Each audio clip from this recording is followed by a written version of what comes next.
Well, welcome back to the Rainbow Studio and this edition of Appalling Twistianity. I am Yada, and this is the Wookiee here, and we're going to jump back into Paul's letter to the Galatians. It is the first letter written in the beginning of Christianity. Yeah, those who believe that Matthew was the first book and that it's all organized as it was decreed by God have been played for fools. The first book of the Christian New Testament, as in the order that it was written, was Galatians. It was written in 52 CE. At the time, there was no Jesus. He was invented for this letter. Paul pursued him in his next 14 letters. In fact, Paul's 14 letters became the first 14 books of the Christian New Testament. It wasn't until 10 years after Paul's last letter, that to Timothy, where he admitted that he was all alone and everyone had rejected him, for good reason, by the way. It was 10 years after the fact that the book of Mark was written. 5 years after that, Luke and Acts, they were both written by non-eyewitnesses. They were both written by men who weren't even in proximity to anyone. They weren't even secondary witnesses. They were never in proximity to anybody who had actually witnessed any of the events that took place in 33 CE. And Luke is heavily plagiarized from Mark. And it wouldn't be, so they were written in 75 to 80 CE in likely Rome. And then Matthew and John were both written by misnomers. We have no idea who the original author was. We think one was written in Rome and the other one probably in Ephesus, a very long way away. 3 generations removed from the facts. Matthew is 100% plagiarism, comes from 3 sources: Mark, Luke, and the Ebonim, the Ebonites. And John is who knows what, but it was also written between 95 and 100 CE in Ephesus, certainly not by somebody who had spent any time around Dode, as he is the actual Messiah who fulfilled the events in 33 CE. The Christian New Testament is really just a pile of rubbish. But proving it and saying it are 2 different things, so we are proving it in this program. Paul's run-on sentence as he was establishing Christianity, the religion his way, read, "As we have said before." And no, this is the first letter. There was no said before, and there was no we.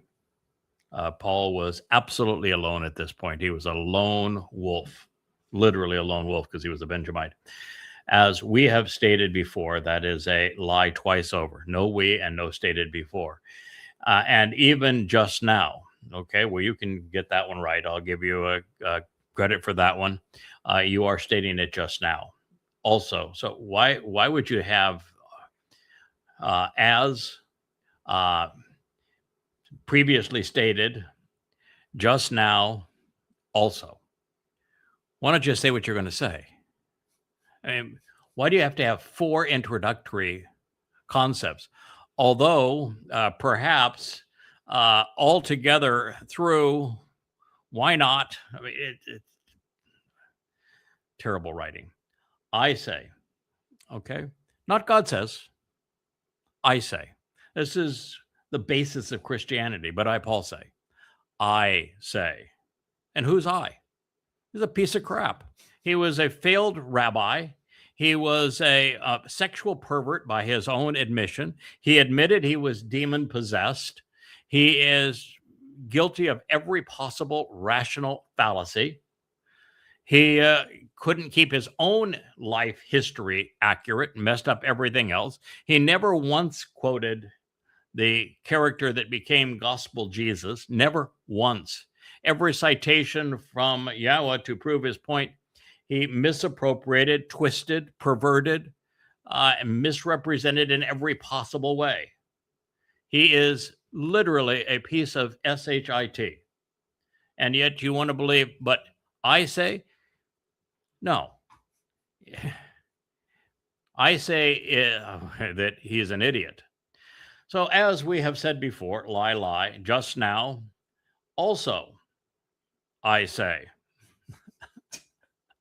You just got to believe. 2.5 billion people believe the religion that this man conceived with these stupid letters. As we have said before, even just now, also I say, if someone delivers a evangelizo, a gospel, a helpful messenger, communicates a useful message, it's from you to be good, beneficial, and angelo, which is either message or messenger. Take of that which you will. To you, similar or contrary to, in opposition with, or just positioned alongside, para, which means close to, besides, approximately the same, near, beyond, or greater than, in the opinion of some, even associated with. So para is not much of a contrast. It is much more of a comparison. So if someone presents a message that is somewhat similar, positioned alongside that which you received, and that would be, he's talking about what he received from whom, Paul? Not from God. From himself. From himself. Can't be from Jesus, because Jesus didn't exist yet. Jesus never talked to, even gospel Jesus never ventured to Galatia. So it's from himself. You received, you bought in, you associated with, you related to, which, by the way, happens to be another lie because they rejected him. He made that clear in his previous statement. It shall be, it will, this is written as I wish or command, it shall exist as. The present tense means that this state currently exists and that it will continue for an undisclosed period. The active voice means that the subject, Paulos, who is the speaker, is actively engaged in bringing about the curse. And the imperative mood serves as either a command or an expression of the speaker's desire, or both. I want a curse to exist, and I demand that a curse exists with dreadful consequences. Galatians 1:9. So Paul is putting everyone on notice that he is the God of his religion, and he will not tolerate a rival. He would remain vengeful, and dreadful results would follow for anyone that would dare say that he was a piece of shit. Cursing the Jews, no problem. But if the Jews responded to him, they were demonic. He would not prevail through evidence and reason. No, there was no differentiation here, was there? There was no, listen, I know I presented a message to you that I cited out of the Torah, and you had already heard, or somebody else presented a message to you that was presented out of a different book of the Torah or from a prophet, and their interpretation was slightly different than mine. And let me explain that I base my definition on an explanation on these words conveyed in this context this way, and they chose to interpret those words differently.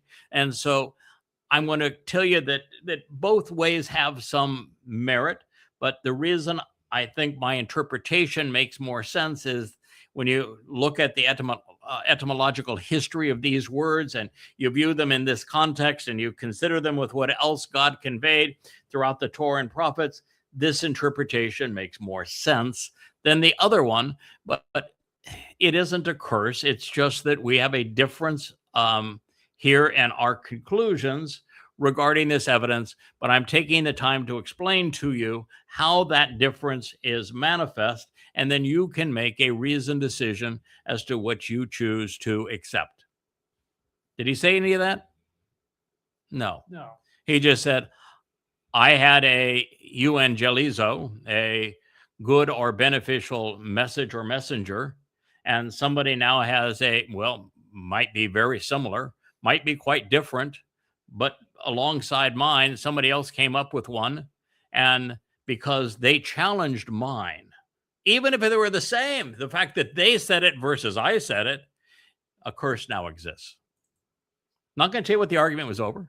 Not going to tell you where we disagreed. I'm not going to even tell you what I told you. Nor am I going to express what they said in contrary to what I told you.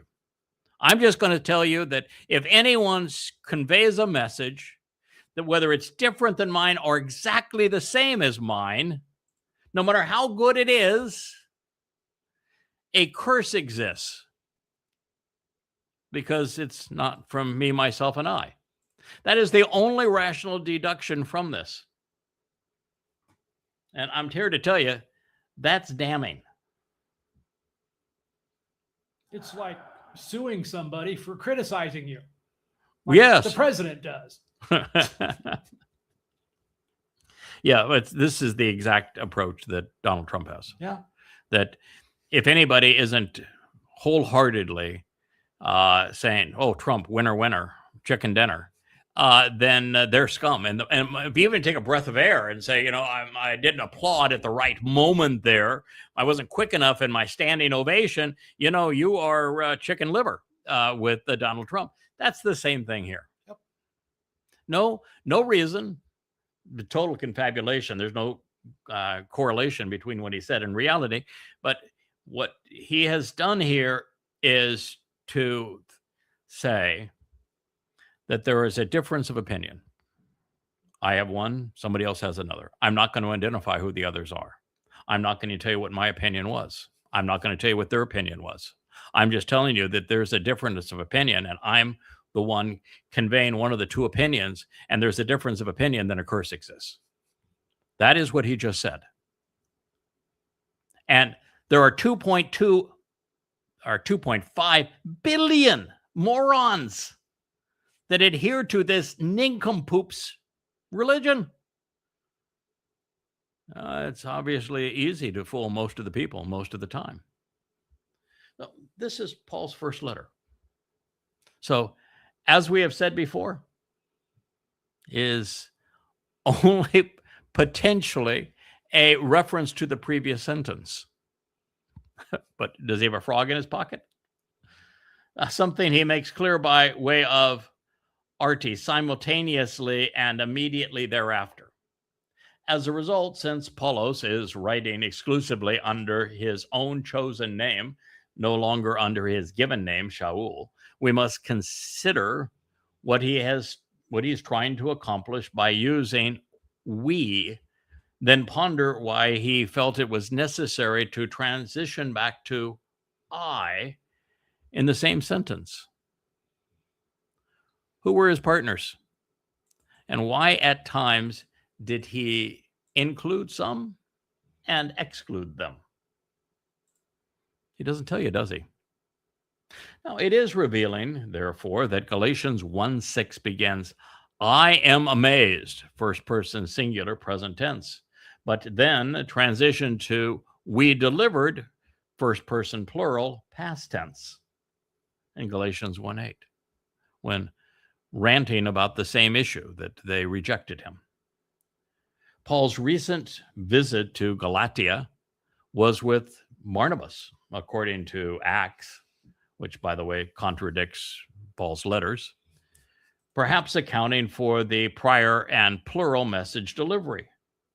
But the short period between Jerusalem and that summit where he was brought in and said, are you full of it? And the time that his letter was dictated, Barnabas and Shaul had a heated argument and had gone their separate ways.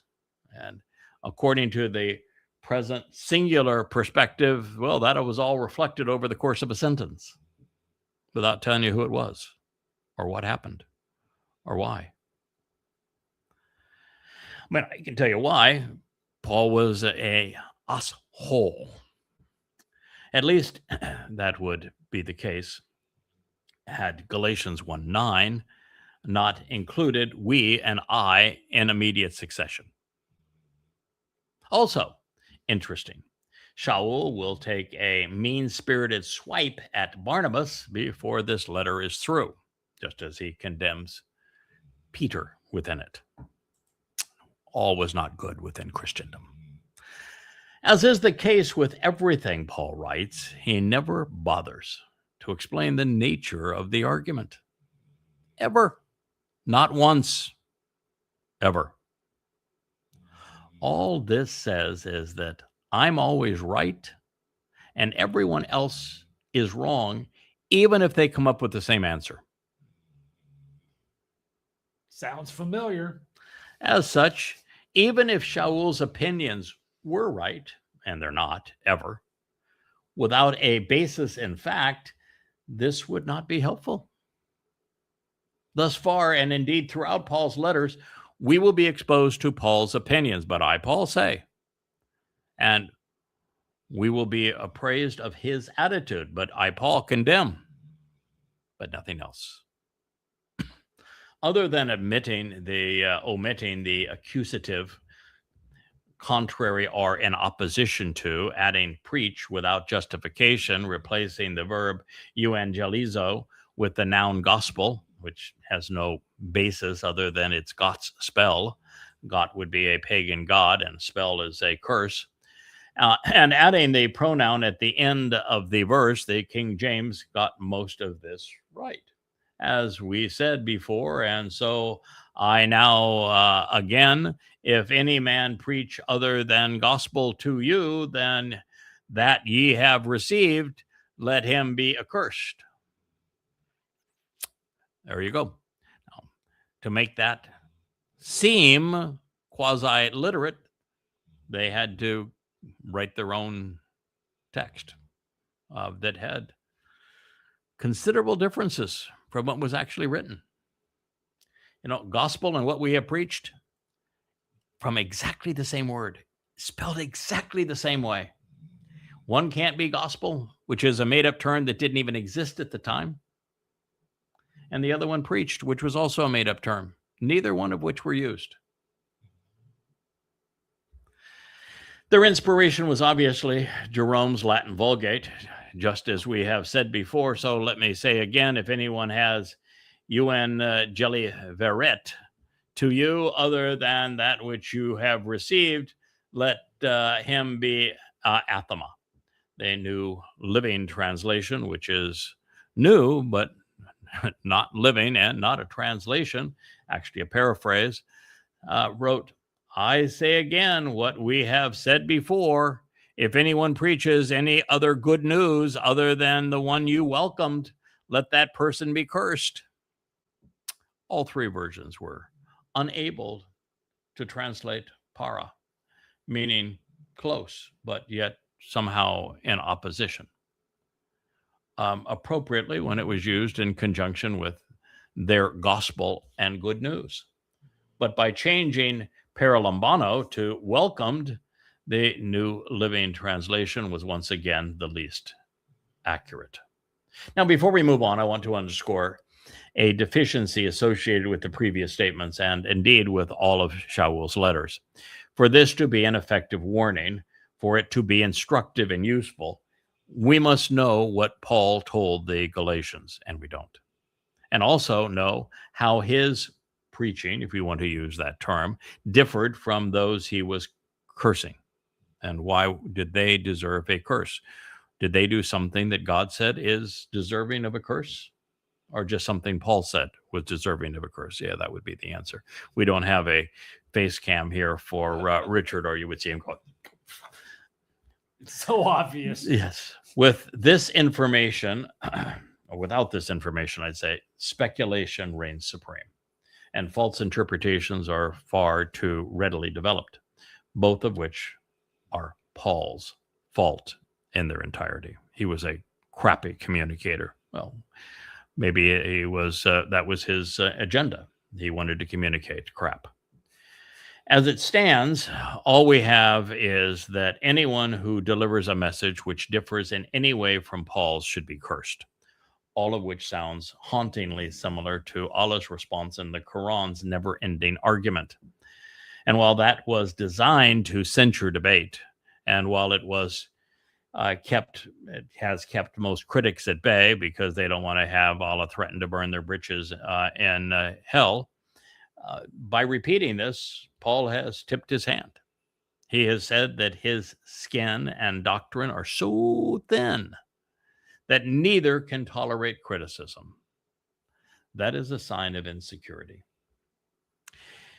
When I made the decision to write my amplified translations in the form I did throughout the 35 books of the Yada Yada series, 25,000 pages of information, I decided to do exactly the opposite. I decided to tell you everything you could possibly know. I gave you the full definition of every word and then provided the transliteration of the generic form of that word that you can put into any search engine and validate that translation on your own. And if a word was unique or there was a question as to what it might mean, I'd write a paragraph about it and say, here's your options. I've chosen this option for the following reasons. And then I would make connections between what was said in this particular case, always quoting the word of God. So our strategy was 100% different. I wrote all of my books saying, this is what God said. This is what this means and how it applies to your life. Paul never once did that. He only quoted inaccurately Yahweh without ever naming him or ever crediting him for the statement to justify something Paul had said. And then he had to misappropriate what Yahweh actually said. My goal was, rather than create as inaccurate a rendering of God's testimony as was possible and to always pull it out of context, to always provide the opposite intent, my goal was to do exactly the opposite of that. And it was never to prove my agenda. It was always start with what God said, present it as accurately and completely as possible, always do so in context, and then deduce conclusions based upon what he said. Paul took exactly the opposite approach. Paul say, I validate it by taking a snippet of what God said out of context and misrepresenting it. They are the opposite approach. And if you want to trust Paul over what I have done, you're an idiot. Yadayah.com. It's all there for you. Those who cannot defend their message attack those who are critical of it. In politics, this strategy is known as killing the messenger. Now, introduction aside, here's a quick review of Shaul's second and third sentences. I marvel and I am amazed, even astonished, that in this way, how quickly and in haste you changed, deserting and becoming disloyal apostates, traitors away from your calling in the name of Charis, the cute little naked goddesses, to a different healing message and beneficial messenger, which does not exist differently, if not hypothetically, negated because perhaps some are stirring you up, confusing you, and also proposing to change the healing messenger and the good message and pervert the beneficial message of Christu, who, by the way, did not exist. There was no Christu in first century Yehuda or until, centuries thereafter. And then it was only backdrafted to pretend that there was somebody named Mr. Christu or Christos or Christone. Never existed. Complete misnomer. And based upon a nothing prophecy that was actually delivered by the actual Messiah and spoke of what he himself was going to do, none of which the imaginary Christu actually did. No reference to a Christu anywhere in the Torah, prophets, and Psalms. So you can't have a Mr. Christu as a fulfillment of prophecy or having anything to do with the Old Testament. If you want to make up your lies and create a myth of Iusu Christu and equate him to Dionysus and Zeus, have at it.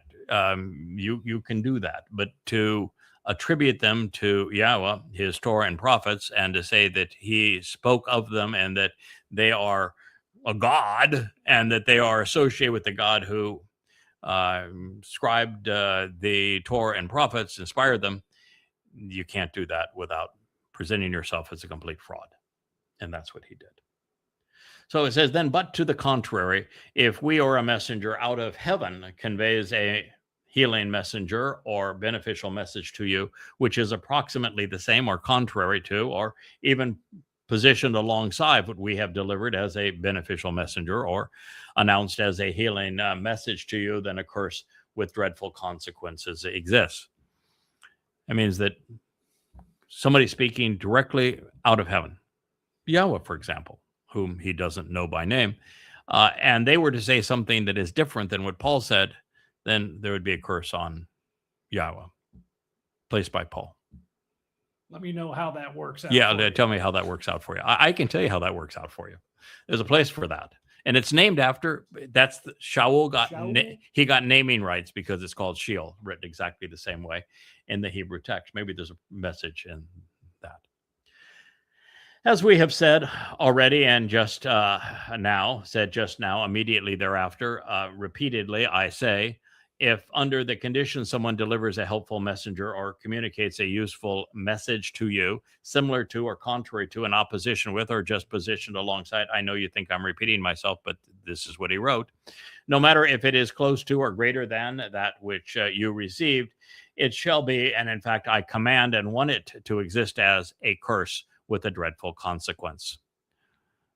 That's 1:9 after 1:8. Yes, he repeated himself. Why? If you're going to take that many words, why wouldn't you actually present what the difference was? Why wouldn't you name who the rivals were? Why wouldn't you explain why it was important that one message was valid and the other wasn't?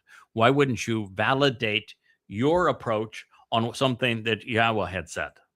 Like in the Torah, Yahweh says that that the covenant is essential and that it delivers these benefits and it requires these acceptances from us. He can't explain his own. No, because what he is creating is a religious construct that can only be believed through faith and cannot ever be proven by fact. And in fact, Jesus Christ, his construct, is nothing but a product of identity theft. He never existed. So, are you confused or sickened? Angry or cursed?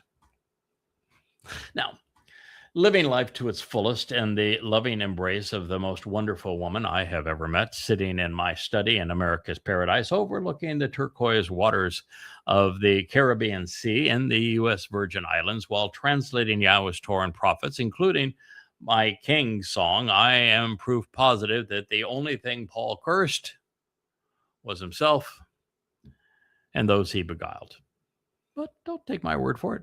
Read the 35 books, all presented free at yada.com. There's 5 devoted to ripping Paul to shreds very effectively. All I had to do is report what Paul said and approach what Paul said historically, logically, and in comparison to what Yahweh said.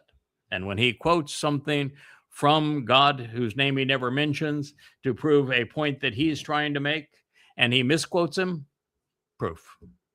Poof. And I do that hundreds and hundreds and hundreds of times. So as we move to the next statement, while the interrogative required to frame the question presented in most English translations does not actually appear in the Greek text, it is implied because Paul is asking us to choose, but he didn't know how to write a question. These questions, however, are rather odd, considering that Paul has pitted his message against God. He said that the Torah was pornography in his opening statement. He said that the whole purpose of his caricature, Iusus Christou, was to rip us away from that Torah. So yeah, that's his competition, is God, who is the same God that he says is inspiring him and has appointed him to be the mighty apostle to the world. That would be pretty stupid, wouldn't it, for God to say, yeah, I'm going to appoint somebody to speak to the world for me. And what they're going to say is that what I've written is pornography. It's trash. It cannot save. And that he's going to create a religion using a misnomer whose job it is to rip you away from everything that I have previously said is true. But if you're a Christian, that is your scenario. Live with it. Also, the first is this first approach is advanced through a very peculiar verb. It's one that runs the gamut from perplexing to inappropriate, from conceited to bewildering, but Paul wasn't the greatest wordsmith. If I may, since the writing quality is so poor, let's begin with Nestle Allen's McReynolds interlinear. Now for men I persuade, or the God. Now for men I persuade, or the God. Or I seek men to please.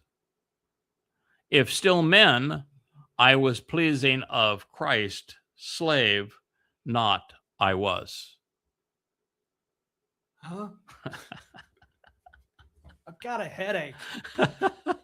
I'll read that again. This is the most scholastic of all possible renderings. It's literal from the Nestle Allen's 27th edition, which is a composite text of manuscripts. Unfortunately, they never adjusted their text to the 69 pre-Constantine manuscripts, because, well, there's 300,000 known variances between those and the text that they have delivered themselves. But and they don't tell you how many differences there are, and the fact that there's twice as many differences as there are actually words in the New Testament. But they don't want you to know any of that. But nonetheless, that is the most scholastic approach you can take, is now for men I persuade, or the God. Or I seek men to please. If still men, I was pleasing of Christ, who, by the way, didn't exist. Slave not I was. Well, that's clear as mud. So then amplified and even more literal.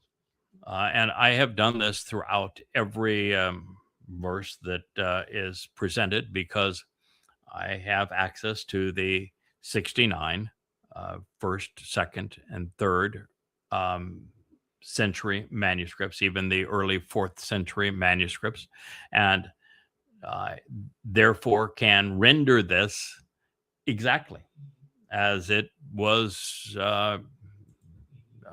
testified to in the manuscripts prior to Constantine and Eusebius writing their own text the way that they saw fit.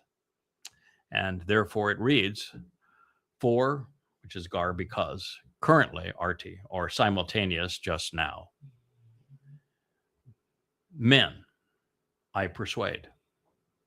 Now, they want to turn this into a question, because it's the only way it works is as a question, but it does not actually appear in the text. It just reads, for currently, men I persuade. This was Pitho. I presently, actively, and actually use words to win the favor of. I seduce, mislead, coax, convince, appease, and placate, introducing someone through words to believe so that they strive to please me by tranquilizing them, would be a complete definition of the word in the tense that it was written. And look it up yourself. Or, alternatively, the God. Or, by the way, God didn't have a name. You know, all gods have a name. Dionysus had a name. Amen-Ra had a name. Zeus had a name. Jupiter had a name. All the gods had a name. Why doesn't Paul's God have a name? Poor Paul God doesn't have a name. Paul's got two names, Shaul and Paul. In Paul's words, he is God. Oh, yeah, well, of course. But poor Pauline God doesn't have a name. Or the God, or, and do I does not exist. Or I seek to please and accommodate men. I oblige men, humans. Yet nevertheless, I don't know, how do you get there? Nevertheless from there. But yet nevertheless, if, boy, the conditional clauses here are just would choke a cow. Yet nevertheless, if men, I was pleasing and accommodating, slave of Christu. Certainly not was me. This is where they got the speaking style of Yoda from Star Wars. You're going to demean Yoda this way? Oh, I'm sorry. Okay. All right. So the initial verb, pitho, was written in the first person singular, present active indicative, which not only means that Paulos is again operating on his own, but also that the opening sentence literally reads, because currently men, I presently, actively, and actually use words to win the favor of. I seduce, I mislead, coax, appease, and placate. Inducing belief through words, pleasing to me while tranquilizing them. Or the God. So regardless of which option we choose, this question poses a series of rather serious problems. Well, only a problem if you're a Twistian. I'm not, so it's not a problem for me. It's an opportunity for me. First, the transition from we as the sources of the lone acceptable message, which was never, by the way, articulated, but it was associated with those cute little girls, and they were adorable. The cherries, which are rendered in the Latin as gratia, and became the graces and grace in English. They're little, they're party hardy animals. They were the cutest little girls in both the Roman and in the Greek religion. They were always naked, and they were always up to, well, mischief if you're into Christendom's standards of sexual behavior, because they were encouraging all manner of sexuality and party hardy. Romans loved them, and the Greeks loved them because, that fit right up into their alley. So the cherries and the gratia were very popular, and this was the gospel of the gratia, the gospel according to those cute little girls. Now, having read a fair amount of Greek and Roman mythology, it's a funny thing, the gratia and the graces, they were cute. They had a good time. They didn't have a gospel. They didn't have a message. They don't have a message.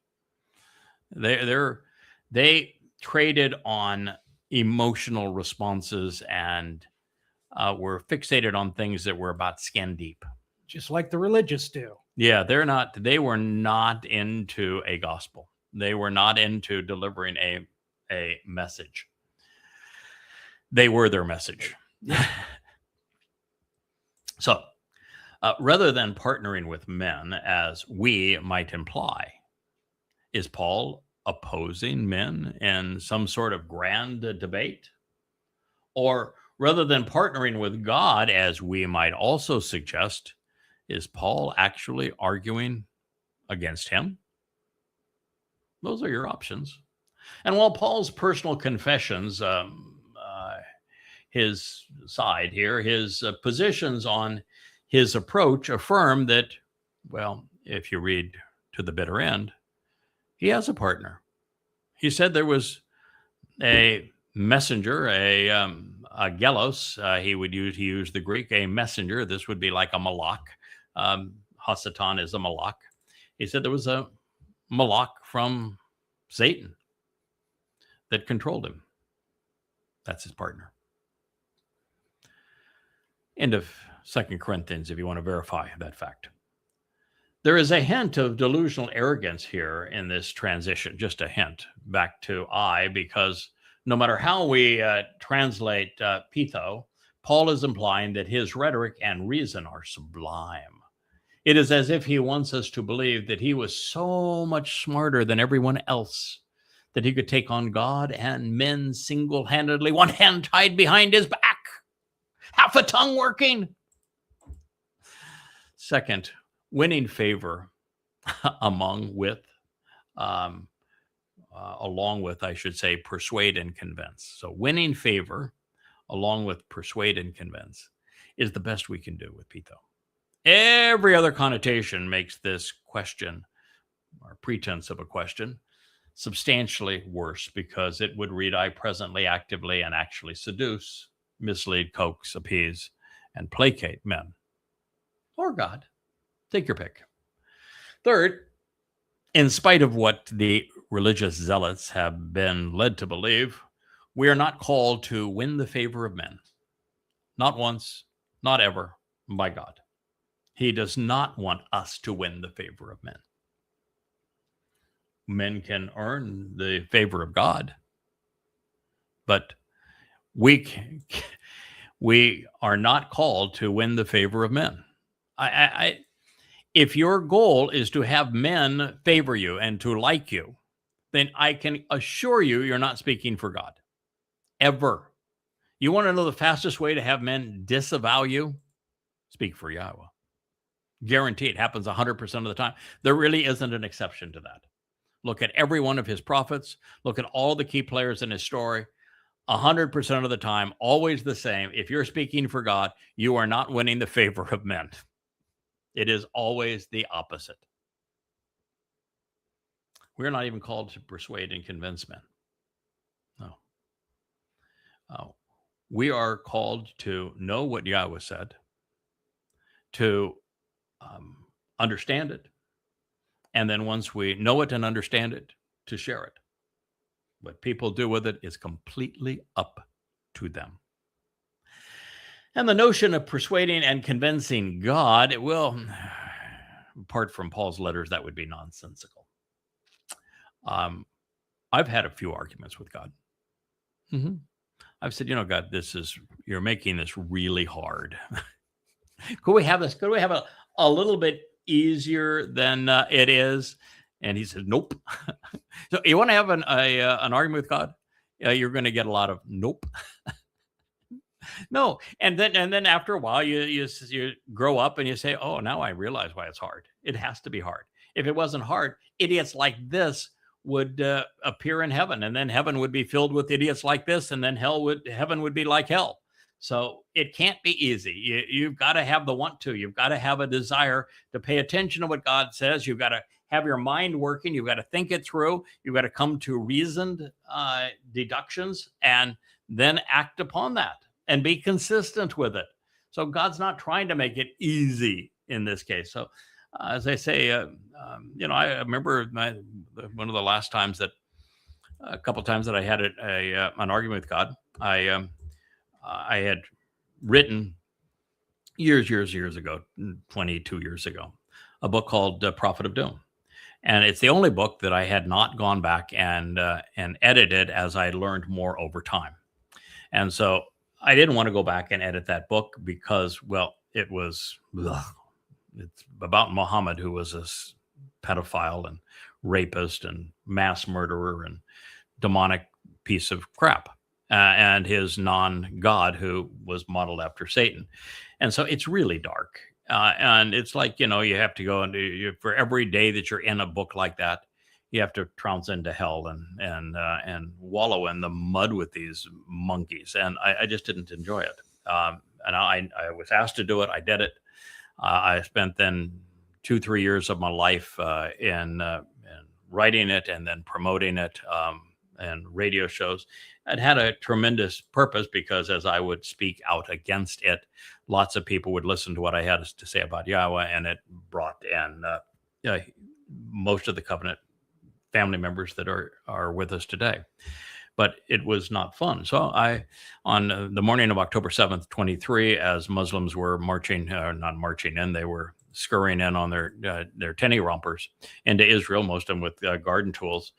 I knew I was the only person in the world that knew what was happening, why it was happening, and what the proper response would be. And I knew that it was in Prophet of Doom, but I wasn't comfortable promoting Prophet of Doom at the time because of the fact that, well, it was written 23 years earlier when I knew a tiny fraction of 1% of what I know now. And therefore, I knew that I needed to rewrite it to be that tool. And I knew that was going to take another year of my time, and it's not fun when translating Yahweh's testimony is fun. So I said, come on, God, we're having a great time. We're writing Coming Home Volume 3, learning a lot, great stuff. I know I'm watching this stuff. I know that's where the answer is. I know I haven't updated it in a very long time, but, you don't want me to go back there, do you? Simple answer. I've taken care of you. Now you take care of my people. Well, this is what happens if you try to negotiate with God. He wins every argument. We have fun. Well, I think it's fun, but one does not convince God. God knows what's up. He knows what's best. You either do what is right or you don't. And if you don't, then you are not going to convince God that you're right. I can assure you of that. So the notion of persuading and convincing God that Paul has written about is absolute nonsense. It is God's job to convince us that he is trustworthy and reliable and that he inspired the Torah, prophets, and Psalms, not our job to try to convince him that we have something worthy to add or to say. And even then, Yahweh is not interested in winning our favor or in persuading us. God lies outside of the, he lays out the opportunity and the conditions to form a relationship with him. He proves that we can trust him. He invites us to get to know him, and then working with his son, he made it possible. He enabled those promises by fulfilling Pesach, Matzah, and Makodim, for example. And that's really as far as God goes. Rest is up to you. Therefore, if we render Pitho as favorably as possible, if the answer to the question is men, Paul's approach is ungodly. And if the answer is God, then Paul's arrogance is in league with Satan.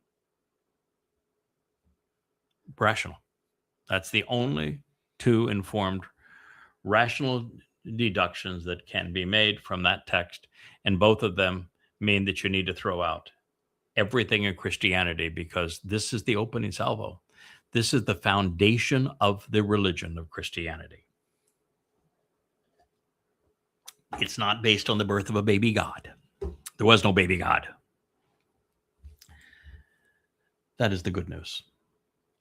When any of Pitho's alternative definitions are considered, Paul becomes the Lord of deceit. Yahweh called him the son of evil. The devil, Pitho, seduces, misleads, coaxes, appeases, and placates. That is why Yahweh called Shaul the father of lies. As you might suspect, Pitho is almost exclusively Pauline.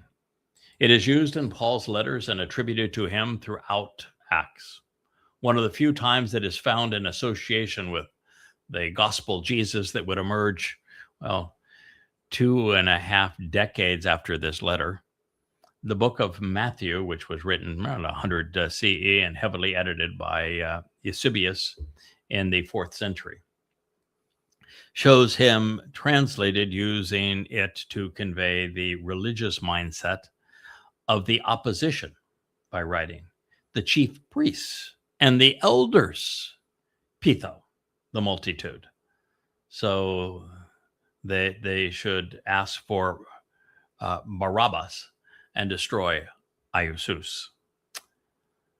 Shortly thereafter, in Matthew 28:14, and now in a political setting, the impostor writing under the pseudonym Master, Matthew is translated using Pitho again to say, and if this comes to the governor's ears, he will Pitho him. So it's presented there as a religious term and a political term in opposition to gospel Jesus.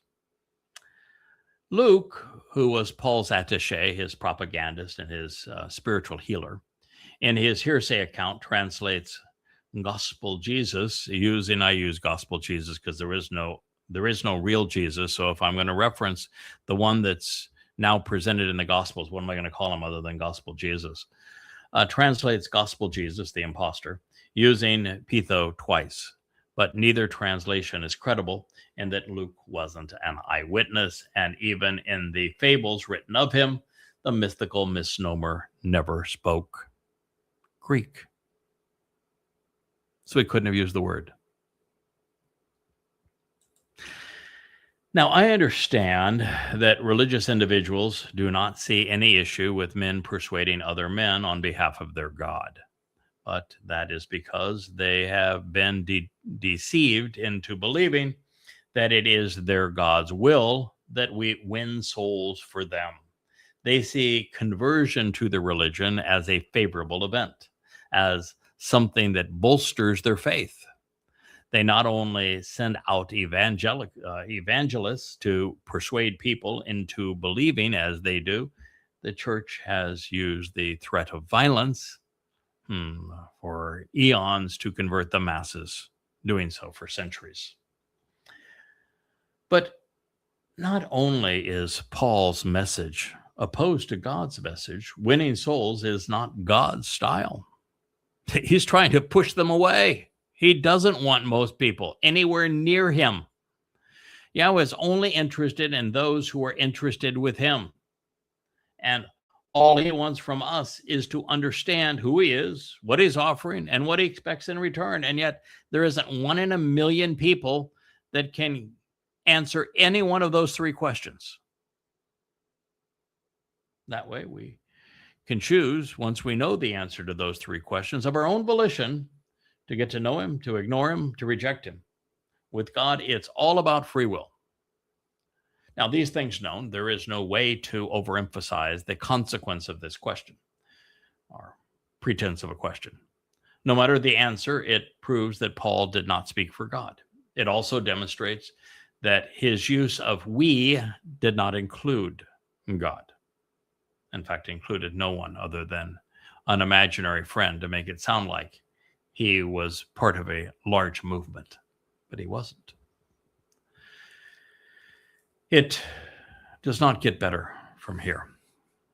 But after posing a non-question where both options have horrendous ramifications, indeed religious implications, Shaul spends his pretense of a question posing it a different way. And yet this only makes it worse, because we ought not try to accommodate or please men. Yahweh doesn't. Dode didn't. In fact, God's approach is just the opposite. He is resolutely intolerant. He does not accommodate the views of the vast preponderance of people. He is displeased with humanity and says so overtly. While it is Yahweh's desire for us to get to know him, he only accommodates the few who do. Also problematic.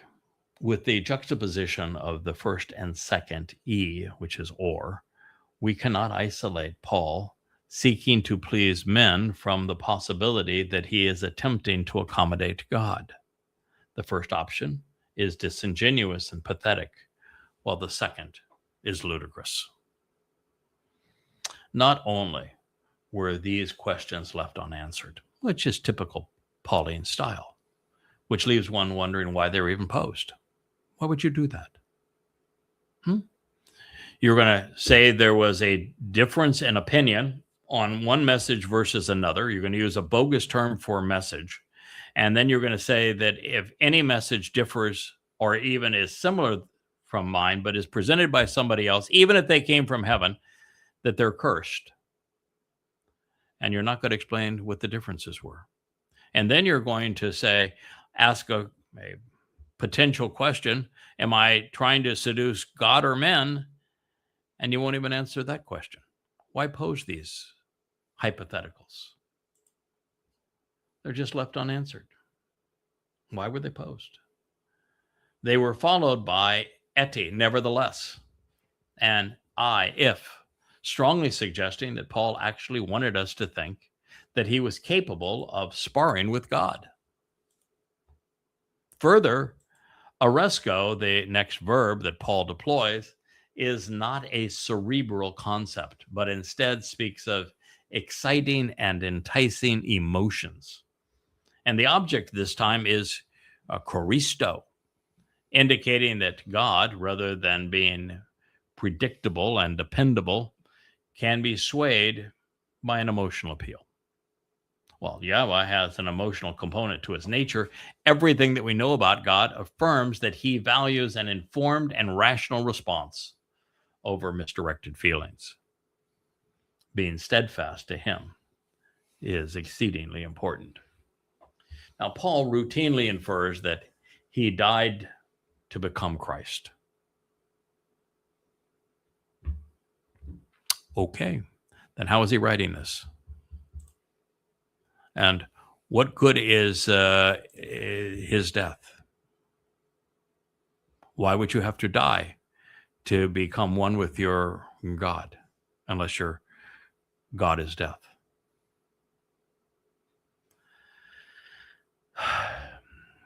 Certainly, then he says, which is what of Christu, certainly not was me. Now, who knows what that means, but that's what he wrote. However, if one sees Paul's Iusu Christu as the new and mythological caricature upon which Pauline religions was contrived, then the author of this letter is the living embodiment of the Christian Jesus Christ.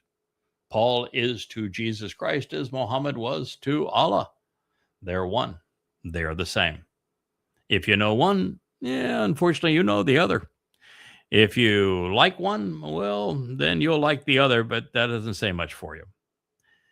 If we were to dispense with the dubious connections and evaluate Paul's rhetoric as if it were presented in a debate, he'd flunk.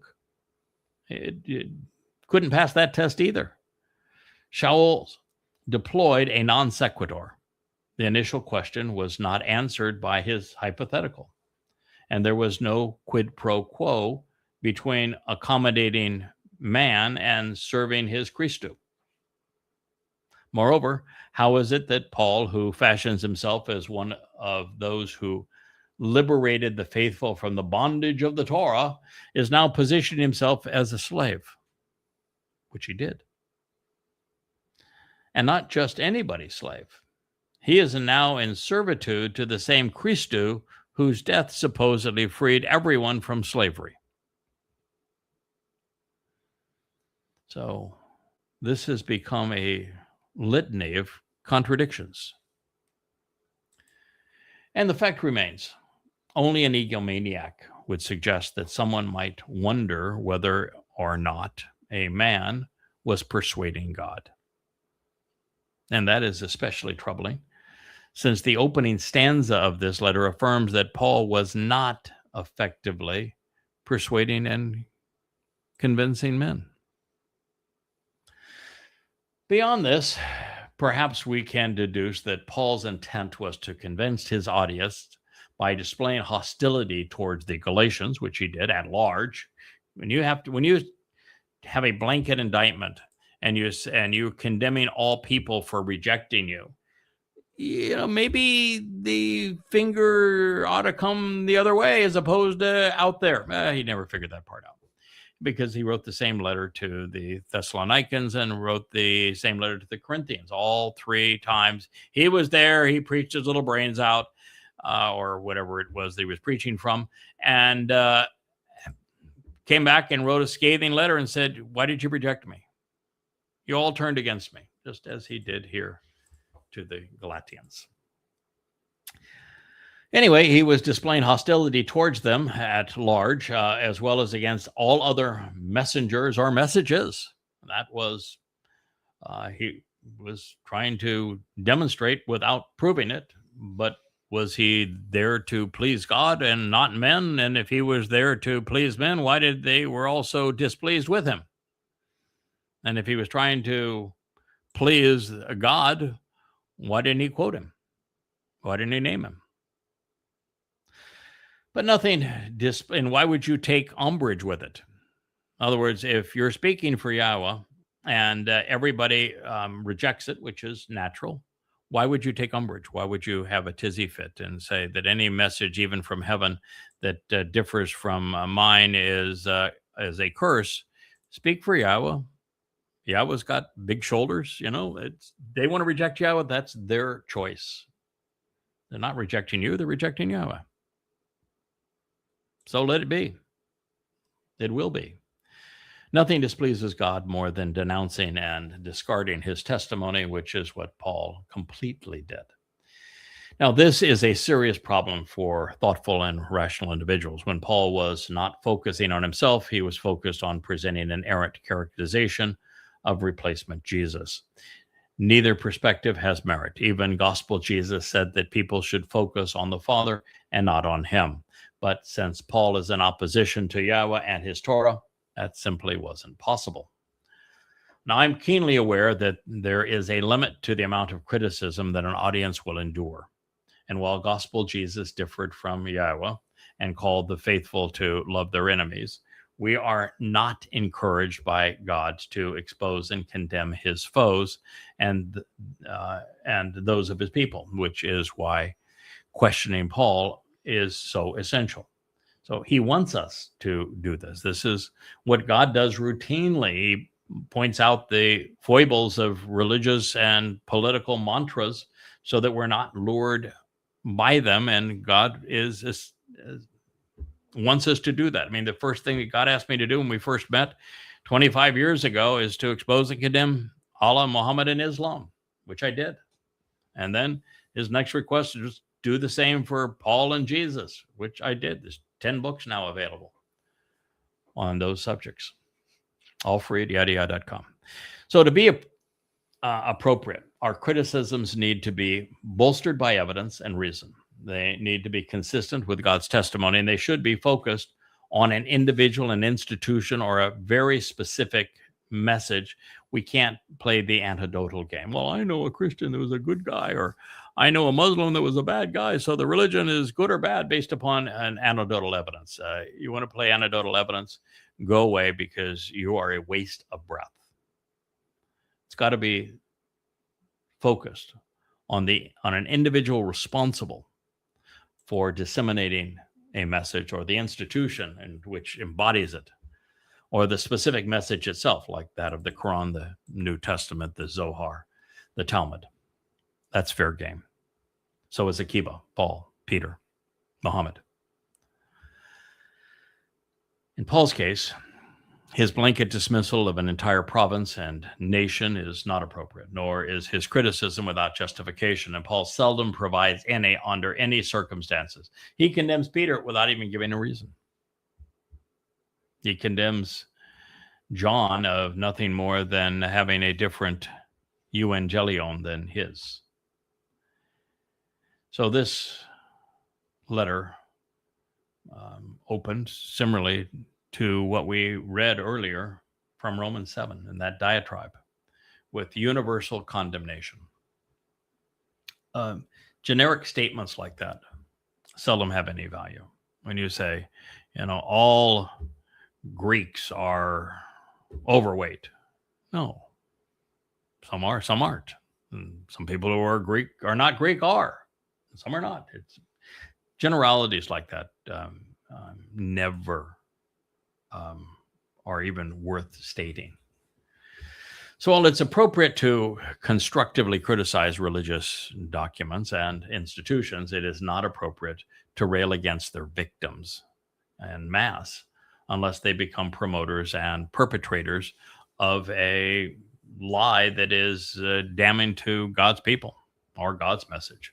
And yet Paul is lashing out at everyone while undermining the entire community because he suspects everyone is his foe. He's paranoid, including from heaven and down to earth.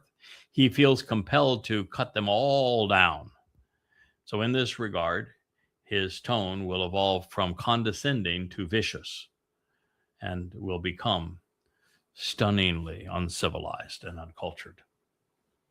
And while I never find it appropriate, since Paul poses the question, his wholly antagonistic attitude towards men reveals the answer to the questions that he posed. In his mind, he was debating God.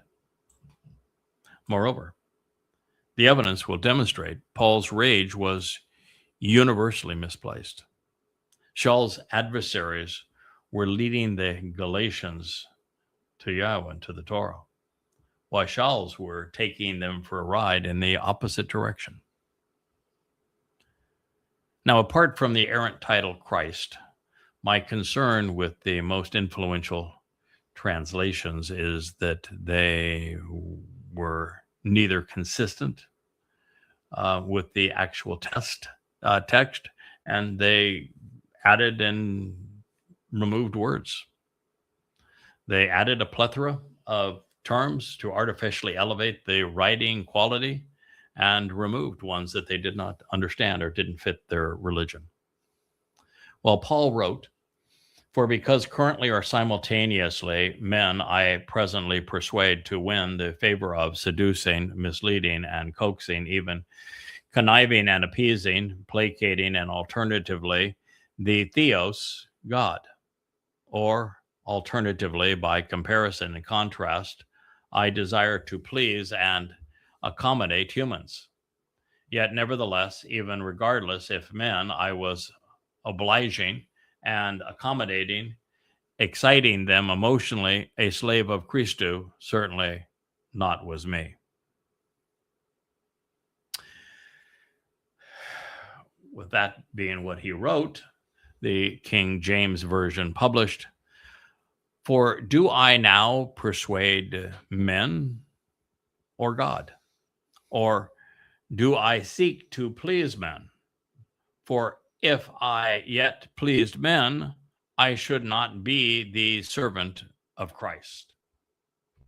Now, while Christians no doubt see this as a rhetorical question, the deeper we dig into Paul's mantra and mindset, the more likely it becomes that Paul thought himself qualified to persuade God to change his plan of salvation.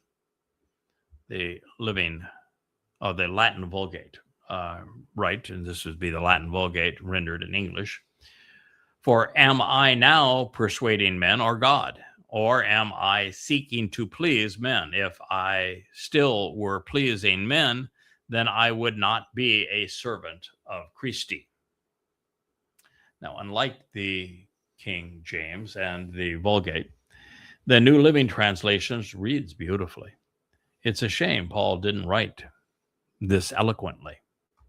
Obviously, I'm not trying to win the approval of people, but of God. If pleasing men were my goal, I would not be Christ's servant. Well, there is an extremely remote possibility that this may have been what he meant to say. It is absolutely not what he wrote. And should they have magically captured Paul's intent, we are incapable of winning the approval of God. That is the reason God conceived a plan whereby he did all that was required to make us acceptable. Next, we find Shaul professing that the message he was revealing was his own. And indeed it was. And Apollos wanted everyone the world over to recognize that the mantra, which would become known as the gospel, the fact that there's 4 gospels preceding Paul's letters, doesn't mean that's how they were conceived. It's Paul that conceived the concept of a gospel, and the first of them would not be written until 2.5, 3 decades after this letter that introduced the concept of gospel, and they were written by 2 of Paul's cronies. It was hypo-ego is the basis of it, by, under, and through me. Hyper-ego, by reason and force of me, because of, and controlled by me and my ego. But, therefore, however, I profess, not God, not Yahweh, not even Jesus, but therefore I profess and I reveal, I perceive and I tell, I provide the knowledge I've gained to make known. I recognize and declare to you, brothers. He doesn't have any brothers. They all hated him, remember? Of the beneficial messenger and the healing message. Brothers of the beneficial messenger or of the healing message? Is he out of his mind? Which they all rejected. And he just affirmed they rejected it. So there are no brothers of that message, which having been communicated advantageously by myself, ego, because it was not in accord with man. Galatians 1:11. This, of course, means that Paul was solely responsible for his gospel. He conceived it all by himself, and he alone was authorized to declare it. It's his gospel, after all. As such, Paul was solely responsible for the mythology which became Christianity. There is no one else to credit or to blame. If his proposal and individual revelations are not true, and they aren't, the religion he conceived is wholly unreliable. Christian clerics universally recognize and readily admit that Paul opposed the alleged disciples. The statement merely explains why. His message was his own, and he did not play well with others. Set into the context of debating God, this is an incriminating confession. But even if you were unaware of Paul's underhanded slap at his adversaries, both human and divine, it was either egregiously presumptuous for an outrageous or an outrageous confession, one of the two. We're dealing with presumptiveness or confessions. To write, genozo, I reveal, I provide. The euangelion, the beneficial messenger and the healing messenger. And I, euangelio, communicate it advantageously. Hypo, ego, by myself. It's confession. If Paul were somehow speaking for God, shouldn't he be touting Yahweh's words and not his own? Said another way, someone who is speaking for Yahweh knows that it's his message, Yahweh's message, that matters, not the one who delivers it. Had this been anything more than Paul claiming the world as his own, he would have done what he was doing, and he would do as what we are doing, which is to dissect every errant message, showing through evidence and reason where it's wrong.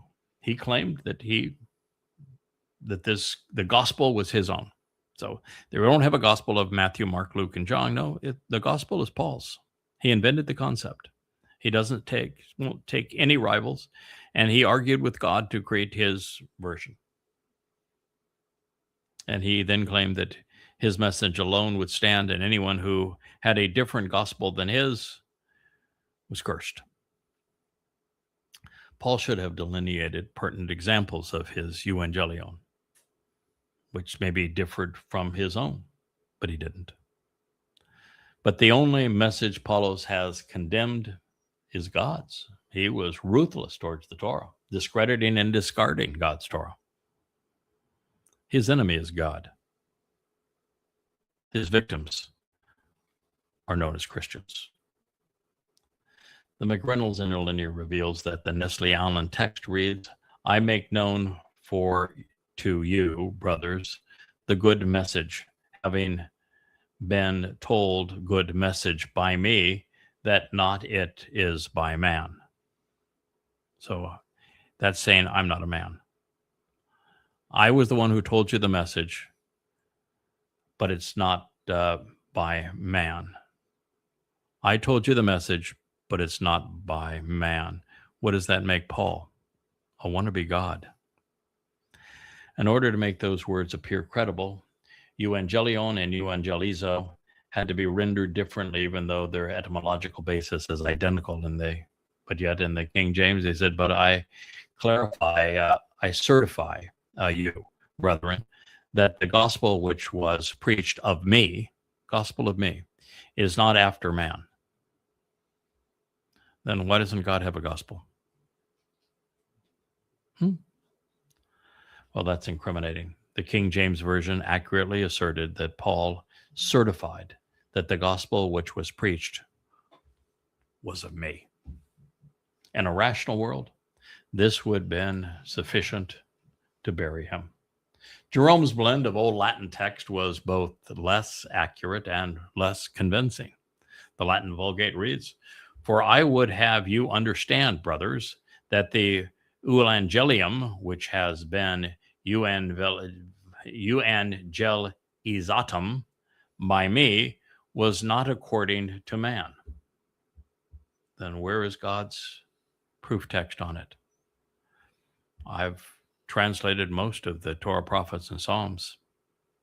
I've analyzed God's words, his message. I don't find a gospel anywhere in it, nor do I find the cute little gratia or the charities.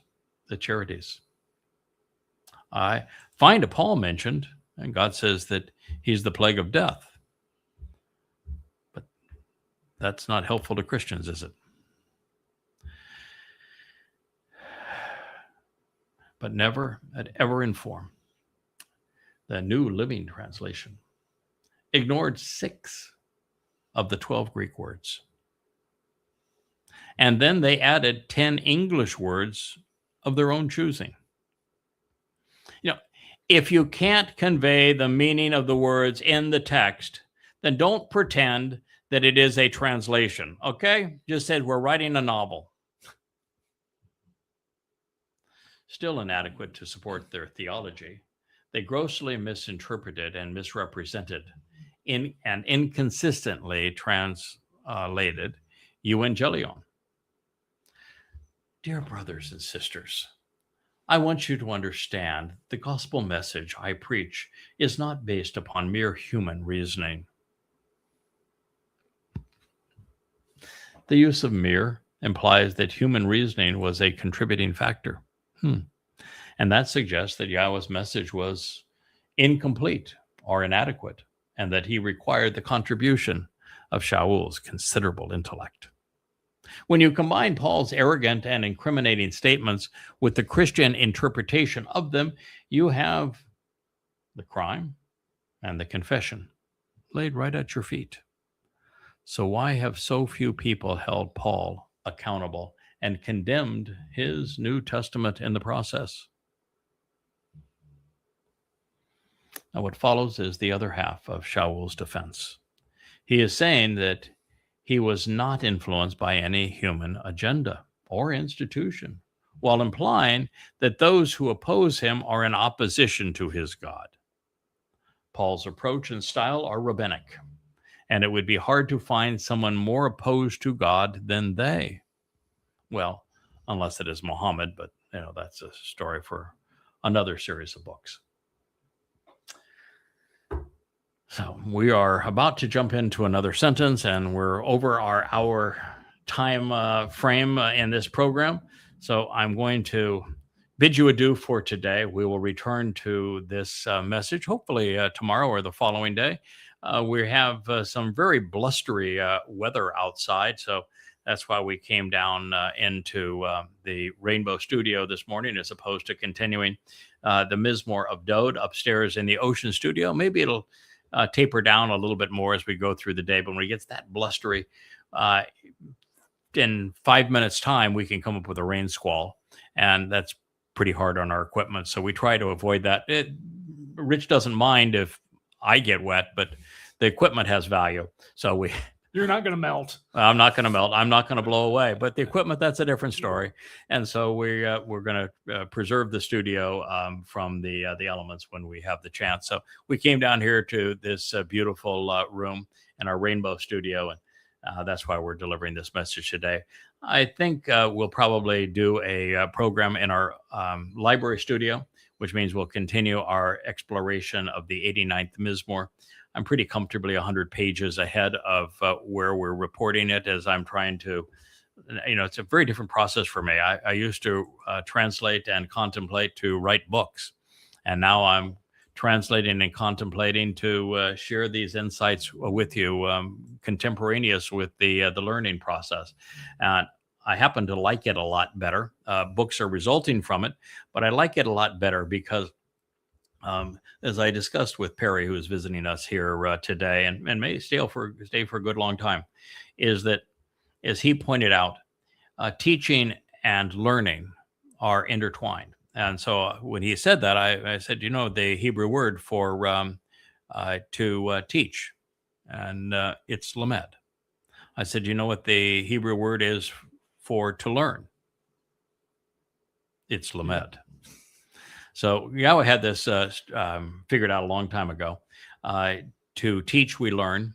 To learn, we can teach. And so these are related concepts. And the more we teach, the more we learn and come to really own the message that we're saying, but develop it and refine it. And so all of these things are interrelated. And I like this process of learning, literally as we're reading and sharing something with you, and then extrapolating upon it and going beyond it. It is constantly refining what we know and learning and improving.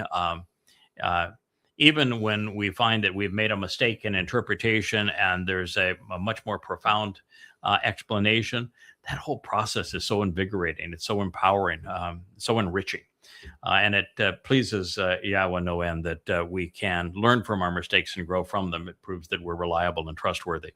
And so I'm very much enjoying that process, and we'll return to it upstairs. So I thank you for listening. I would, one of these days I would love to get back to, well, I wouldn't love to, but I'm willing to return to our assessment of Islam. I've written 4,200 pages of irrefutable evidence that Allah was not a god and Muhammad was not a prophet, and that Islam is a terrorist dogma, and that the religion exists for the purpose of human genocide.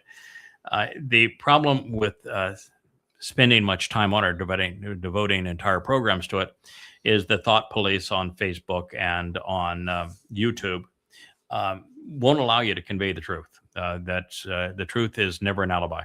So we have to be very careful in that regard.